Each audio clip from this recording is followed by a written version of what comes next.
Yeah. Of course it's Dan.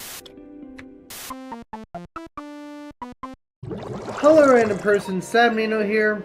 Welcome to another merch video. I did a poll and it turns out, other than the gaming videos, you guys really want to see more merchandise videos. So I wanted to deliver on that front. There is a lot of stuff I want to do. But to get the ball rolling, I'm going to start with something small. I'm not sure if you guys know about this, but on Lego's Ideas, somebody pitched a Lego Krusty Krab, and it looked really cool. It had a lot of detail, and it was almost identical to the show. However, a Krusty Krab was pitched twice, and neither of them were approved, and I think I might know the reason why. You're looking at it. That's right, they are making demakes of Lego SpongeBob, I guess. These are called Snap and Switch, and they're basically just small builds. The first one is the pineapple, and there's basically nothing to it. It's just a pineapple. I don't know why these are green instead of orange, but this is clearly inspired by the Lego build. And here's the back of it. There's stickers and stuff. It also comes with a figure. It comes with this. This is what SpongeBob looks like in the set. If you look really closely, you might notice how this is almost identical to the Mega Block SpongeBob figurine. It's basically almost the same height.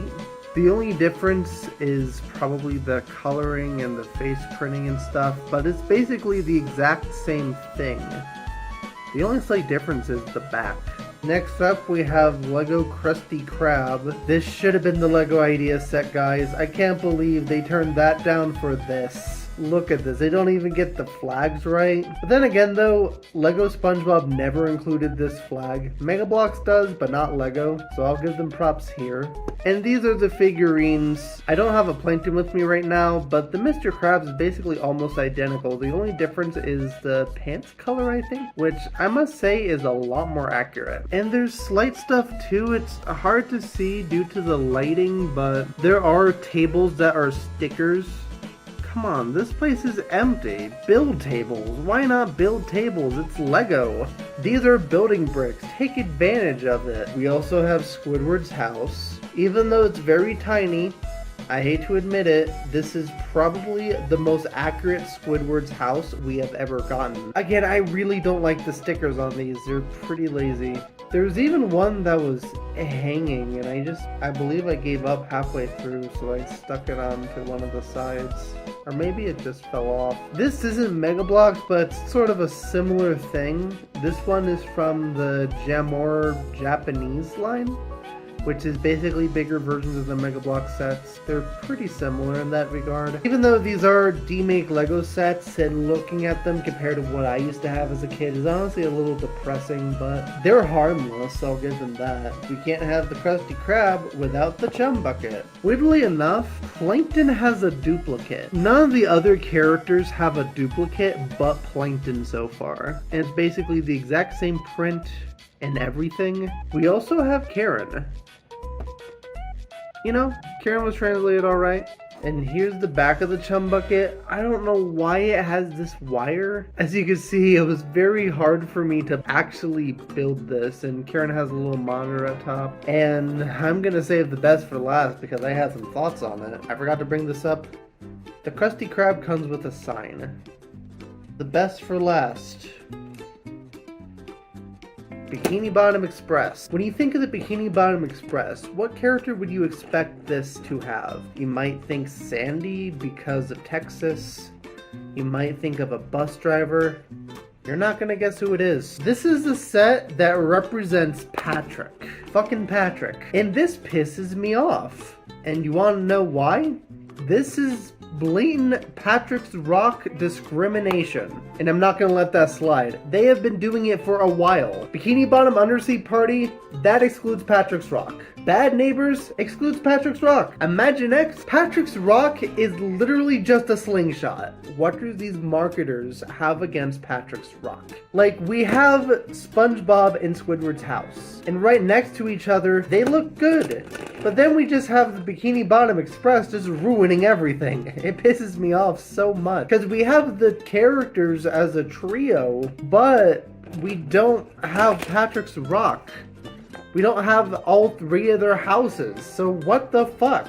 One thing I will say though, I honestly do like this Patrick a lot better than the Mega Bloks one, solely because the pants are much more accurate. This one, he has a little bit more chub than usual. He almost looks like he's wearing very short boxers. Here, they basically wrap around his torso, and I think that's really nice. So this video's pretty short, so I feel like I need something to extend it with. Luckily, I have just the thing for that. So during Christmas, someone gave me a knockoff coloring book, so I thought, why not showcase its glory? Here's the most overused stock art that isn't technically stock art. Sometimes they don't even fill in the cheeks, which I find to be really funny. This is just stock art that people mistake as real stock art. But the pants are a dead giveaway. Typically, SpongeBob is in his underwear in this particular stock art. But yeah, the line width is very inconsistent. Look at how thin Gary's eyes are. In this one, you could just color the outlines. And I'll give them this. This one actually doesn't look that bad. Sure, it's flipped, but this does look pretty damn legit, so I'll give credit where credit is due. There's also a sticker sheet. Half of these backgrounds are just the most generic shit you can ever find. And with this one, they blatantly stole fan art. This is from the artist SpongyGirl92. Speaking of which, here's Squidward from that exact same image. I don't even know what the hell is going on over here. What is this? Why is SpongeBob an astronaut? I don't know. There's a pirate SpongeBob. This one doesn't look that bad despite the line inconsistencies. This one actually looks pretty badass. God, this line work is awful. There's so much overlap. Look at this shit. This is how you can tell this is a knockoff. How am I supposed to color in this rainbow? It's so thin. This one doesn't look bad despite the cheek. Then there's this that tries to copy the logo. They love this image of Gary.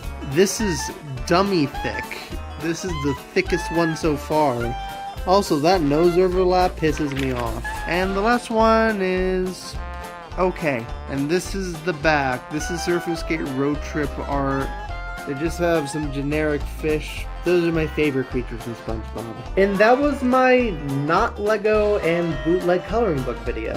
What do you guys think?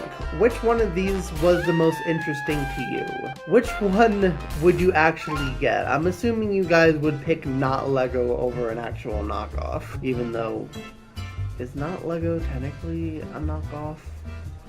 I'm not sure. Also, let me know what other stuff you want me to tackle.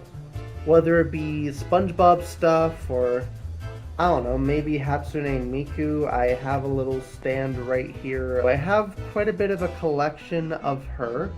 So if you ever want me to talk about any of that stuff, feel free to comment below. When it comes to SpongeBob stuff, I'm sure I'll make a Burger King video. I have quite a bit of Burger King, McDonald's, Wendy's toys at my disposal. And I currently have my sights on a few board games, mainly Race to the Krusty Krab. So I'll definitely keep you guys posted on that. And I guess with all that said, it's all Sab from here.